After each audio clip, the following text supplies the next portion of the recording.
আসসালামু আলাইকুম প্রিয় চাকরি প্রার্থী ভাই ও বোনেরা, আজকে আপনাদের জন্য আরো একটি নতুন ভিডিও নিয়ে হাজির হলাম। আর এই ভিডিওতে আমরা আলোচনা করব বাংলাদেশ পুলিশ সুপারের কার্যালয় ঝিনাইদহে একটা নিয়োগ বিজ্ঞপ্তি প্রকাশ করেছে। আমরা সেই নিয়োগ বিজ্ঞপ্তি নিয়ে বিস্তারিতভাবে আলোচনা করার চেষ্টা করব। আপনারা যদি ধৈর্য সহকারে যদি সম্পূর্ণ ভিডিওটা দেখেন তাহলে আশা করি আপনারা অল্প হলেও উপকৃত হবেন। তো দেখেন বিজ্ঞপ্তিতে কি বলা হয়েছে। এখানে ঝিনাইদহ জেলার যে স্থায়ী বাসিন্দা আছে সেই বাসিন্দার কাছ থেকে তারা দরখাস্ত আহ্বান করতেছে। এখানে একটি মাত্র পদ, অফিস সহায়ক পদ, এবং এই 20তম গ্রেডে এবং একজন লোক নিবে এই পদের জন্য, এবং এসএসসি পাস হলে আপনি এই পদে আবেদন করতে পারবেন। এবং এই পদে আবেদন করতে হলে আপনাকে কতগুলো শর্ত মানতে হবে। শর্তগুলো কি কি? অবশ্যই প্রার্থীকে জন্মসূত্রে বাংলাদেশের স্থায়ী নাগরিক এবং ঝিনাইদহ জেলার বাসিন্দা হতে হবে। এবং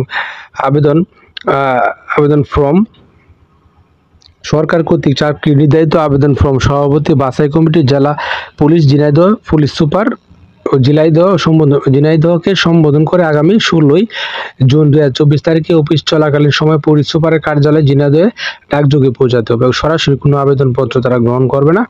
এবং খামের ওপরে মোটা অক্ষরে পদের নাম বিশেষ করে যদি থাকে, এবং বাম পাশে আবেদনকারী পূর্ণ নাম ঠিকানা স্পষ্ট অক্ষর লিখতে হবে। এবং আপনারা যদি এই পদে আবেদন করতে চান তাহলে আপনার বয়স 18 থেকে 30 হতে হবে। এই তারিখ অনুসারে 16/6/2024 তারিখ অনুসারে 18 থেকে 30 হবে। মুক্তিযোদ্ধা, শহীদ মুক্তিযোদ্ধা, প্রতিবন্ধী ক্ষেত্রে 32 বছর পর্যন্ত শিথিলযোগ্য। এবং আবেদনপত্রের সাথে নিম্নলিখিত কাগজপত্রগুলো আপনাকে সংযুক্ত করতে হবে। এই কাগজপত্রগুলো কি কি সংযুক্ত করতে হবে আপনারা একটু কষ্ট করে দেখে নেবেন। প্রথম শ্রেণী গেজেটের কর্মকর্তা কর্তৃক সত্যায়িত 3 কপি 5 ফুট বাই 5 সেন্টিমিটার আকার রঙিন ছবি আবেদনপত্রের নির্দিষ্ট স্থানে সংযোগ করতে হবে। 2 কপি স্ট্যাম্প সাইজের রঙিন ছবি দাখিল করতে হবে। সত্যায়ন কর্মকর্তার নাম পদবিযুক্ত সিল থাকতে হবে। এবং ইউনিয়ন পরিষদ কর্তৃক নাগরিকত্ব সনদ, শিক্ষাগত যোগ্যতা, অভিজ্ঞতা সত্ত্বে প্রথম শ্রেণী গেজেটের কর্মকর্তা কর্তৃক সত্যায়িত প্রথম শ্রেণী গেজেটের কর্মকর্তা কর্তৃক চারিত্রিক সনদপত্র, এবং মুক্তিযোদ্ধা যারা আছেন তাদের যে